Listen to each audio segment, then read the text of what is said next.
What is going on, everyone? Welcome to the Owl Recap Season 4 video of the Owl season. Now, this is going to be a recap video for a league that I didn't upload on my channel, which means if you watch my channel, but you don't really know what I'm talking about, that's why. The reason I'm doing this is because I did it last season. Even though I didn't upload this season of Owl, I do think that I have some thoughts, opinions, reflections that other people might want to hear out, or just people might be curious about. I just sort of want to talk about it and give my thoughts on how the league went per se. So some general background information on how the league was. It was the 4th season. I joined in the 3rd season. I didn't have the most amazing experience season 3. I figured the community was somewhat fragmented in Owl. I didn't really enjoy the games as much as I would have liked to, and I somewhat thought that the team dynamic of the team that I was put on in the Owl League, because in Owl, if you don't know, you're separated into teams of 3 that fight against each other in a best of 3 sort of format every week.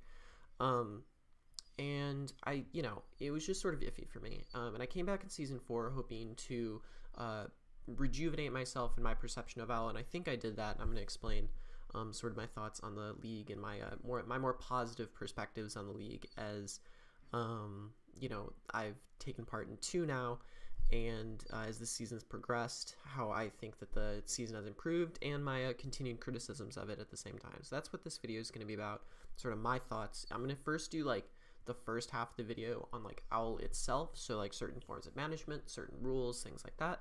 And then the second one is just going to be me going through my draft and talking about that. So pick which one you want. I assume the first part's going to be a bit more interesting, but I still like doing the second part because I did it last time, so I'll do that. But what was I going to say? Oh crap, wow, this is terrible already. Okay, right. So I just want to start off on my personal sort of how I did in Owl. So I went 5-3. Now, even though it's 10 weeks season, I went 5-3 in the main season. That's because I had to leave for 2 weeks, so a friend took over for me in those. But my performance in particular was 5 wins, 3 losses. Then I lost 1 playoff game, so 5-4, which honestly is a huge, massive downgrade from how I did last season, which was 7-3, and I was 3rd place overall. Now I was about 12th place overall. So in a league of 24, it's not that bad, especially in such a competitive thing such as Owl, but nonetheless, it was still one of my worst seasons of draft league ever that I've ever partaken in. And that started with a 3-game loss streak that was very difficult to reconcile for just my personal. I don't usually start that horribly in draft leagues, so to start 0-3 was pretty heartbreaking, and I do blame a lot of it on the team that I drafted, but it is what it is, and that's sometimes something that happens in leagues, and it's something that I have to reflect on and something I have to be aware of. But I'm going to get into the actual points of Owl. I've definitely been rambling a little bit too long. So the first point is the captain selection process. I'm going to start way at the beginning. So they did something a little bit different this time. Is in previous seasons of Owl, I believe, sorry, I got something in my eye. If in previous seasons of Owl, what it was Isaac and Stromful, Isaac and Stromful / Isaac and Eric, predetermined who would be the 8 captains leading the 8 teams. This season, they attempted to do something a little bit differently, and that was to make it so there was an application process to be a captain as well. So I thought it was a little bit interesting. I thought that the way that it was set up, there was a whole evil person story where it was some weird owl god, and they did a bunch of Twitter stuff, and I thought that was executed phenomenally. I thought whoever set that up, whether it was Eric or Isaac, I have a feeling it was Isaac, but I'm sorry if it was Eric. I thought that was phenomenal. I thought that was the most hyped up I've seen a season ever be hyped up for ever, and I was honestly living for it. So I really, really enjoyed that. I think that was a fantastic move by them, and I think that's something they should continue in future seasons. Now, the captain selection process was very interesting. They did something called a coronation, which means that there was a certain day in which the people who applied would put their names publicly into the chat room, and it would show up on whether or not they were a captain or not. Now, this is a very, very cool idea, especially going in with the, sort of owl god thing. The owl god was what told people if they made captains, etc. I think it was a great idea. I wish it was executed a little bit differently, and the only reason I say this is because I think that a lot of and it has nothing to do with the coronation itself. I think the coronation was cool, but the problem with it is that I feel like more than half the coaches were already somewhat predetermined anyway. So the coaches I'm thinking of are Cav, Tangle of Boots, Matt, aka Dr. Slacking, and I'm trying to remember now. It might have just been those three. But still, that just leaves 5 captains left. And if I'm misremembering, I'm misremembering if there was one other, but I don't think there was. Because those 3 were already administrators. They were administrators of the league, and if they wanted to be captains, they could be captains. So, you know, it was sort of just like, okay, yes, there's a coronation, there's 8 slots, but 3 of them are already pre-decided. So it took away from the magic a little bit, in my opinion. And that's not to say that they shouldn't have been captains. It's more to say that, like, if you're going to do that coronation process, I would probably, there weren't anyone selected that, like, surprised me to be selected. And I feel like that's the whole point of the coronation process, is for someone to be surprised. And the people who were selected were, like, very obvious choices between Sean, Tony, people who have had long-term involvement with Owl in a long time. There was no one who was chosen to be a captain who had never been a part of the league or had only been a part of the league for a short amount of time. I don't know. It just sort of felt like everyone who was selected was very obvious, and I think the way to remedy this is not by not selecting those people, but by rather opening up the league to potentially 10 teams. And I know this is a very interesting, broad idea, but I think that there was enough interest in Owl and enough very strong competitors to justify a 10 team season with 9 weeks in total just being a round robin. I think that's going to reconcile a couple other grievances I have with the league this season that I find relatively interesting. And while yes, it's very interesting to do that if we're trying to open it up to like a what would that be, a 30 coach draft, obviously things would have to change in that regard, but I do think that would, at least to some extent, reconcile the large numbers of people wanting to join Owl, but constantly not being able to get in because they're just not, like, the highest level of popularity within certain administrators' drafts communities, if that makes sense. So a couple of people come to mind. I'm not going to name them, but, like, people who've wanted to be part of Owl for a long time, people who I know are trustworthy, people who have wanted to be just playing in the league and just have been barely cut off every single time. So I think that's one thing, just expanding the coach selection and building around that. And I have a couple thoughts on that. I can get into that a little bit later, but I do think just expanding the number of coaches, and then also just being transparent about how many spots there are left, because there were a lot of people who were upset about the fact that administrators were chosen to be captains, and the whole hype process made it seem like there was going to be, you know, a bit more of a like there were going to be a bit more spots. So that's the only thing. But other than that, I thought the captain selection process was very cool, and I was a big fan of it in terms of the theatrical aspect of it. I just think there should have been more spots, or some of the administrators should not have gotten it, or it should have been transparent how many spots were actually open at the beginning of the season. So next is the budget points distribution. Now, this was my biggest grievance with the league, and this is going to come into play with some of the administrators as well. Season 4 reused the Season 3 explanation video, and what Season 4 did that Season 3 didn't do is that they got rid of franchises, and getting rid of franchises cut the budget points by a drastic amount, which meant essentially that teams were working with less points than they were used to in previous seasons. So, for example, most of the time last season, teams could get at least 2 Z users. For us, we were only able to get 1. I think I only got 1, and then my 2 teammates, Rat and Cav, got 2 each. So really not that great. And, you know, even then, we barely had any points left for free agents or anything like that. So very, very tough in that regard. Anyway, that's just sort of my grievance. I think there should have been more budget points for people trying to shift up their team, people who disliked their team. I know there were numerous people looking to not just add Z users, but make free agents. And in such an unforgiving draft of Owl, I think that there just should be more opportunities for free agents, in my opinion. I think that coach-to-coach trades also should be a little less limited. There's only 3 per coach, and I think if there were a little bit more, that would be kind of nice. But in terms of budget points, my only grievance is that I wish there was a little bit more, and I wish it was communicated better that there were going to be less budget points at the beginning of the season. So those are my 2 grievances there, and this also goes in with my 3rd point, which is the administration. So love Eric, love Isaac. They're great people. They're honestly one of my best friends in the community. I think that they're both amazing administrators of the league. They've created a league that I consider to be so fantastic, and honestly probably one of the best put together leagues I've been a part of. So huge shout outs to them.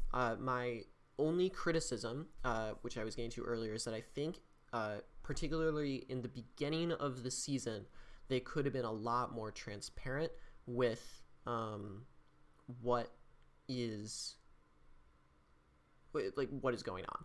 So in terms of the budget points, I think they were very less transparent in terms of how it got cut, how since there were no franchises, now there's all those points are gone down to 100.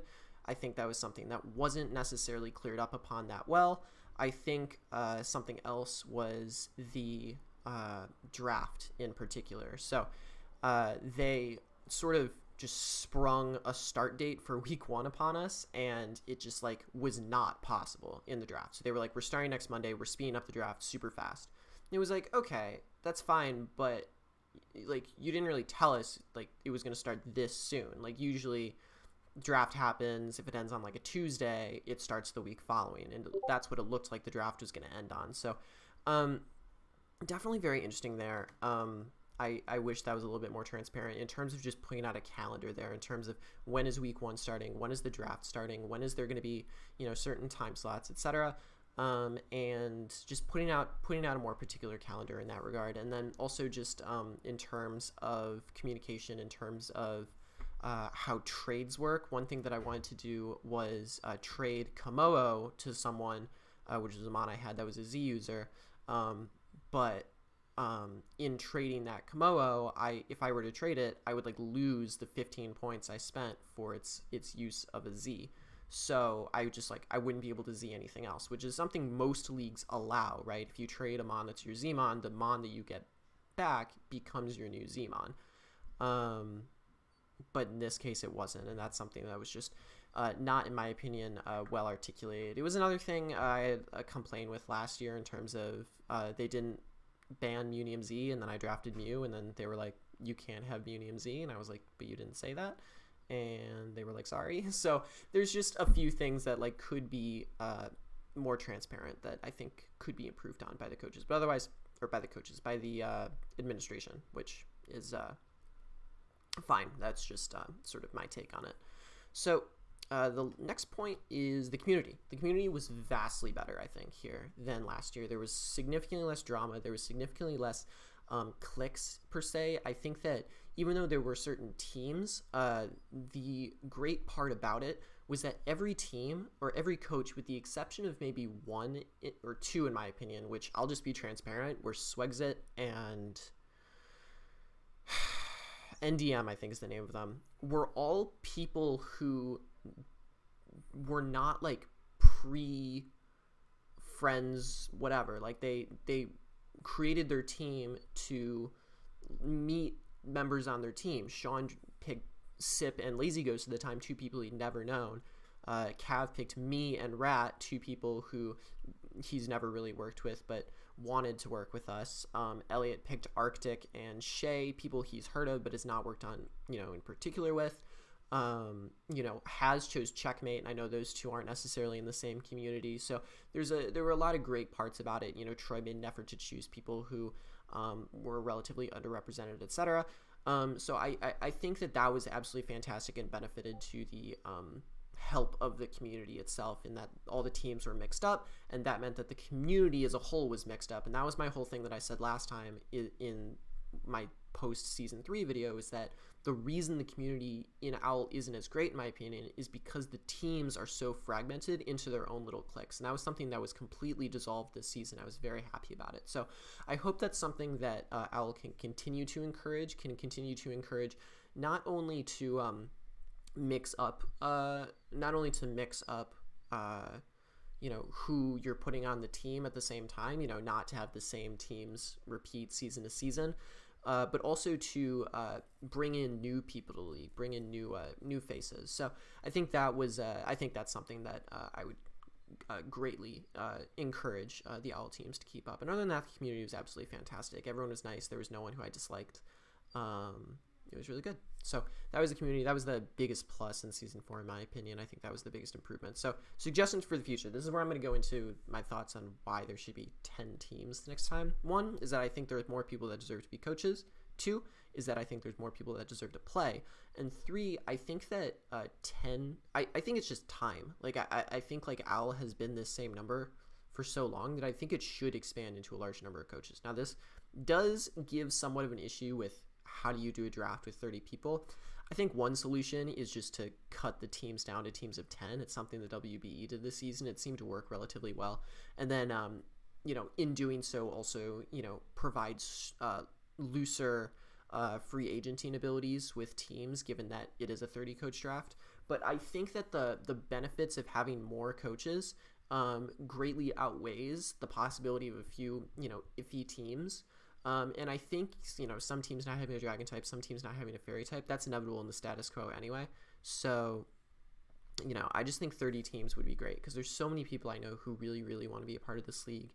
And I think that just the fact that some people who are selected coaches have a very rigid mindset of who can and can't be in the league is sort of distressful for people who want to be a part of OWL and people who I ran into at the start of the season during the coronation that really wanted to be a part of the league, but they were worried that they weren't known enough or weren't, respected enough or just weren't, part of that community enough to be chosen as a captain or be picked by a coach. And I don't think that's the fault of them. I think that's the fault of OWL saying we have a very sort of rigid perception of who is in what, like who is okay to be an OWL and who isn't. So, it's definitely a weird thing, but I think 30 coaches could be worked around, and I think it would make it would also make a season where it's not the divisions aren't stupidly biased. If it was a 10 team season, because you could just do a round robin of 9. And the one thing about this season that I think was absolute horse shit was that the divisions were stacked. It was trash, and it was like the division we were in, the Diamond Division, every single time we played against the Pearl Division, we would have a winning record against the Pearl Division. So either it would be 3-1 or 4-0. Like, we would just take down the other division. For example, our team, who placed second in the division, Garden Guardians with Cabin Rat, beat every single team in the Pearl Division. So that was, it's just sort of like, I don't know. I feel like and that's not, it was random, so it is what it is, but it also was just like very discouraging to someone like Elliot, who has wanted to be in playoffs of OWL for so long, and he genuinely should have made playoffs in this situation. 100% he deserved to make playoffs. He worked his ass off with his team and he did amazing, and he didn't get in just because of pure luck and being in the wrong division. So I think something like a round robin is key to reconcile that level of unfairness that comes within the randomization of the divisions. And I think there were teams in the Diamond Division, hats off to Troy, hats off to Toasty. Like, they had amazing seasons with their teams, but I do think that, Elliot, who really worked hard throughout the season, the fact that Elliot was so screwed at the bottom, and the fact at the end of the season, a team that went 0-6 at the start had a very strong chance of making playoffs, was really just frustrating and honestly possibly disheartening to Elliot's team, who placed 4th despite going, I believe, 5-5 with a positive differential and a positive coach record. So I don't know. I just think a round robin is a lot more fair, and with 10 teams, it also makes the playoffs a little bit harder to get into. Say it's still top 6 makes playoffs. It still makes playoffs a little bit hard to get into because now it's a 60% playoff push rather than, a team being at week 4 and saying, okay, we've already made playoffs, we're fine, which is exactly what Sean's team did. They were 4-0, and then they were like, we don't have to win any more games, and then they didn't, and they still made playoffs. They went on a 6-game loss streak and still did not make playoffs. So I think that's a possible way to reconcile a couple things that I was talking about. So that's it. That's just my thoughts on Owl. I don't want to go into it too much. I'm going to rattle off on my team real quick. It's only going to take a little bit of time, but I'm just going to talk about what I liked, what I didn't like on my draft. So the first pick I had was Mega Alakazam. I loved it. I thought it was great. It was a mon I've always wanted to use for a while, and I'm just a huge fan of speedy Mega Pokemon like Mega Alakazam. So I'm really, really happy that I enjoyed it.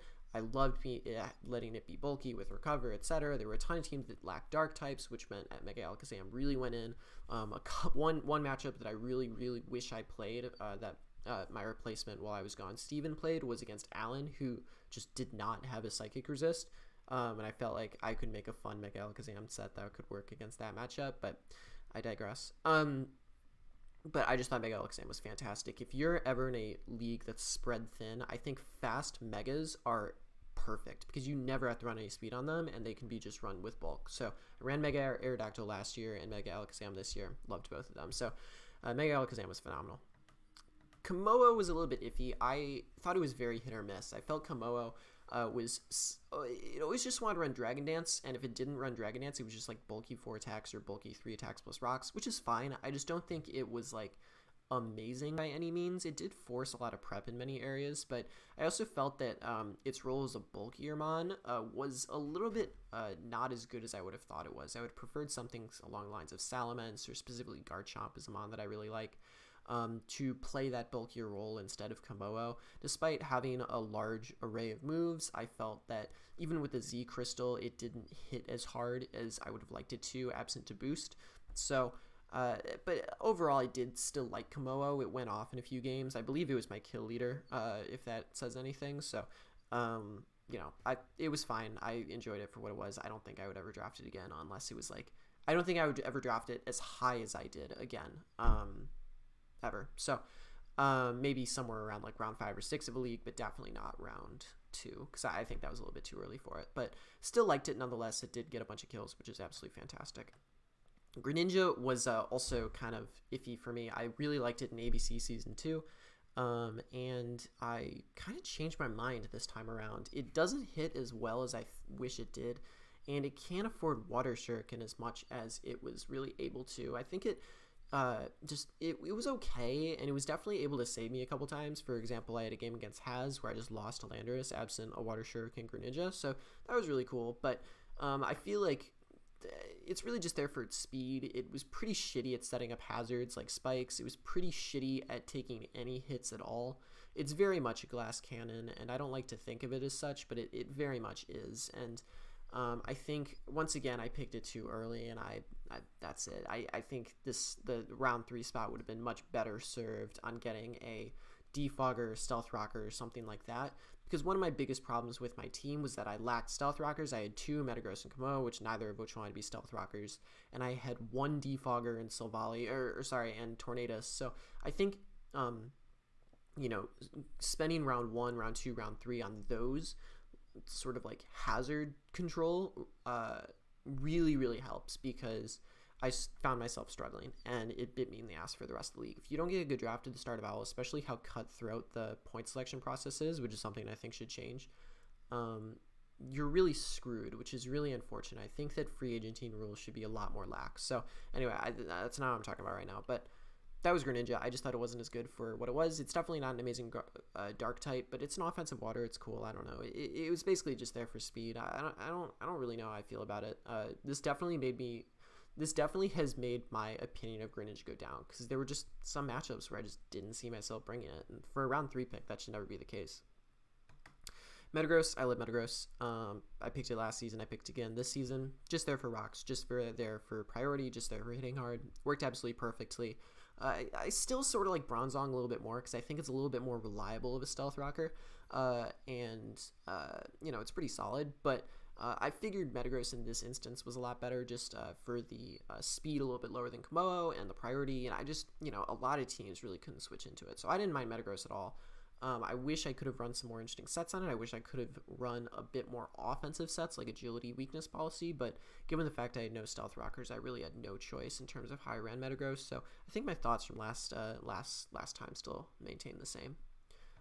Silvally was the big one that actually caught me by surprise. I really just picked it because I was like, shit, I don't have a defogger. And I liked it a lot more than I thought I would. I think that I'm not going to give it an A because I think I found one set, which is Swords Dance Flame Charge 2 attacks, because most teams in Owl are weak to some combination of moves, whether it be Bolt Beam or, I think, so I beat Arctic with ground plus flying. I beat Elliot with water plus rock. There's always a hole on a team in which it loses to some stab move plus some coverage move, and that's something that specific Silvally set can take care of. Now, if I was just judging that set, I would give it an A, but I think that everything else Silvally does between just sort of defog parting shot, it's very mediocre. So that's what I ran the first 3 weeks. It really didn't go that well. It just, I needed it for a defogger. I slapped some typing on it. It wasn't amazing. So I don't know. I wish that it did a little bit more than just that set, especially, it was great when I faced Arctic because he didn't expect it at all, but over time it became a little bit more predictable. So I really love Silvally. I love using it. I love building with it, but I worry that sort of setup set eventually becomes a little bit too predictable. And as much as it did help, like against Matt, Silvally Dark helped against my Galadios, it wasn't necessarily, amazing. Like, I don't know. Like my Silvally Dark set against Matt could have probably done just as easily by could have been done just as easily like by a Volibear or something. So I don't know. It's iffy. I think that I think offensively it's underrated, and I think defensively it's overrated. So that's my opinion on Silvally there. Next is Diggersby. I love Diggersby. I think as a mon in particular, it's amazing. I thought I'd really dislike it, but I needed a ground type and it worked really well. And most of the time it just stomped on some team, and I loved it. Unfortunately, I never got any sweeps off necessarily with it. I usually just brought Scarf or Band, and it worked very well as either of those options. It was an amazing breaker. It worked very, very well in that regard. It was kind of underwhelming the first few weeks, but over time it did well. I wish I brought priority on it a little bit more. It would have made me win against Ben, although arguably absent hacks I still won that game, but whatever, I'm not going to get into that. What I'm trying to say though is that I wish I brought priority on a little bit more, and I wish I brought some sort of setup sets, which I never really brought. The one thing about Diggersby is I wish I drafted another ground type or at least another electric immunity alongside it, because the fact I was forced to bring it every time there was somewhat of a threatening electric type was kind of annoying. So that's my only suggestion for people who draft Diggersby, just to sort of recognize that it needs another ground type paired alongside it, because it really it's like Greninja in a sense, like in the fact that yes, it's a water type and water types are good on teams, but it's really just there for offensive water. This is really just there for offensive ground. I don't see it switching into very much unless you run AV max HP, which is a very niche thing. It's not a reliable ground type, I would say, but it's a very reliable wall breaker. So gotta love Diggersby for that. Next was Mismagius.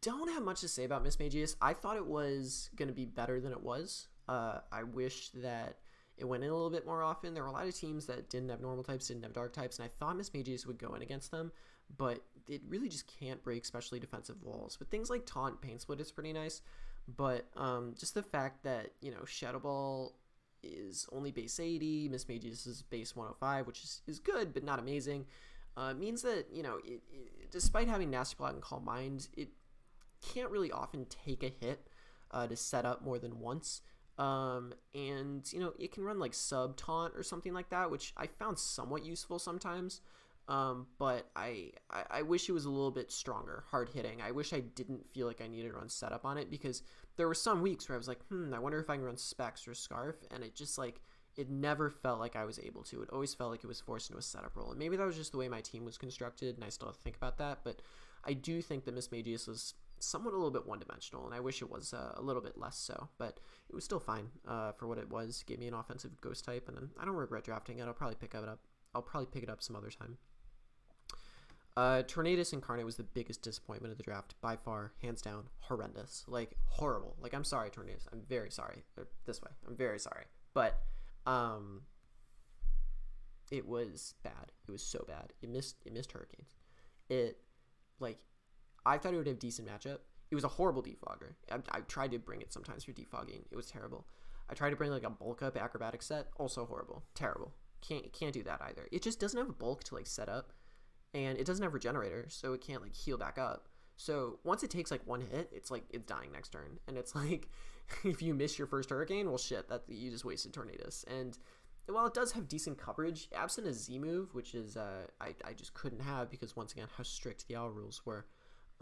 Absent a Z move, it just was really underwhelming. It didn't offensively hit as hard as I wish it did.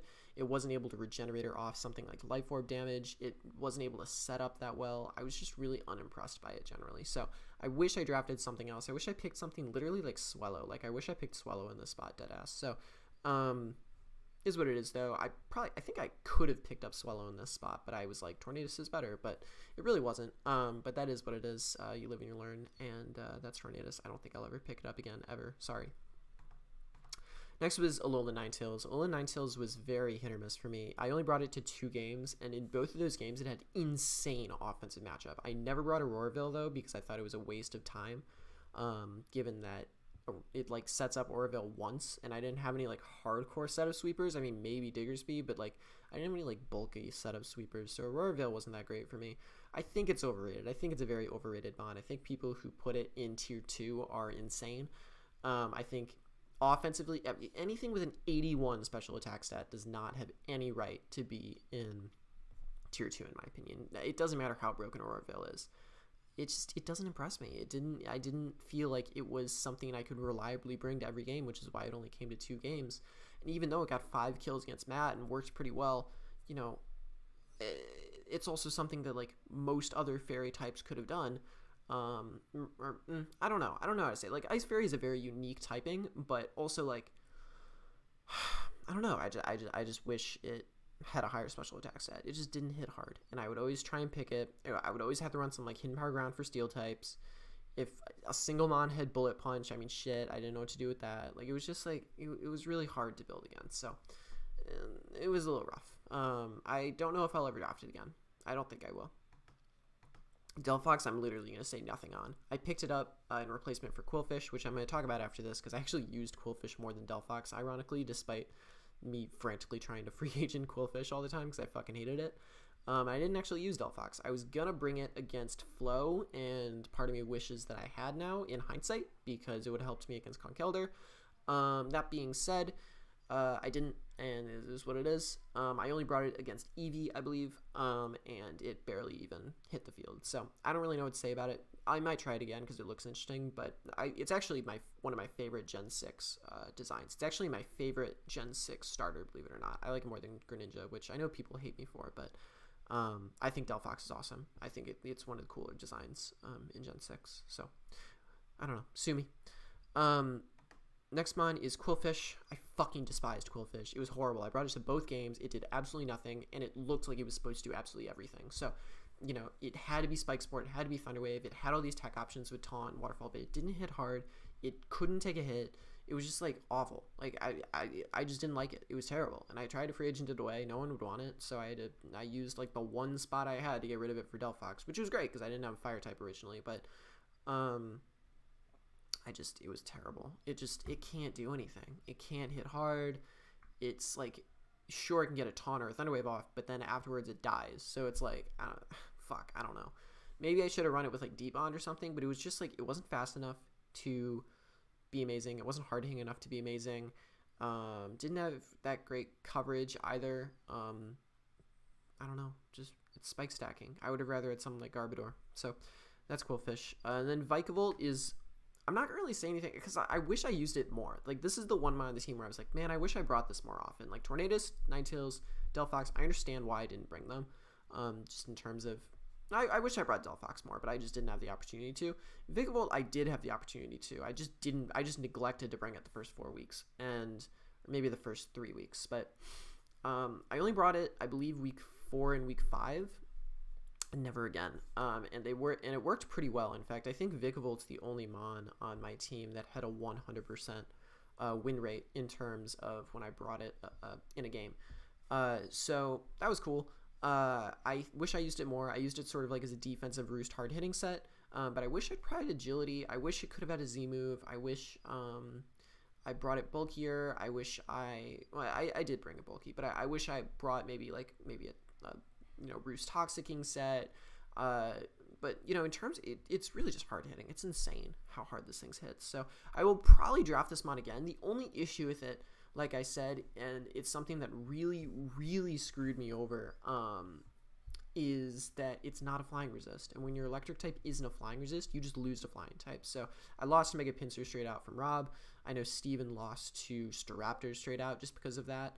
So, if you draft Vikavolt, you got to get like a really good rock type or something and a really good steel. So that's just the one sort of thing I think about. So as great as it is, it does need the right team support, and I don't think I drafted the right team support for it enough for it to be a potent threat. So that's going to be it. That's going to be our opinion recap video. If you have any thoughts or anything, I'm happy to have a discussion in the comments, but I do genuinely think at the end of the day, OWL was a much, much better league than it was last season. I'm very, very grateful to be a part of it. I hope some of the thoughts that I've given help fuel the league in terms of its future endeavors, and I hope to be invited back again next season because I absolutely love being a part of this. I obviously just make these not shit on the league, but quite literally to help the league grow, and I hope that I hope my comments last season helped shape this season. I hope they continue to do so. If not, I'm just here to rant, so whatever. But that's it. That is all, and I will see you all later.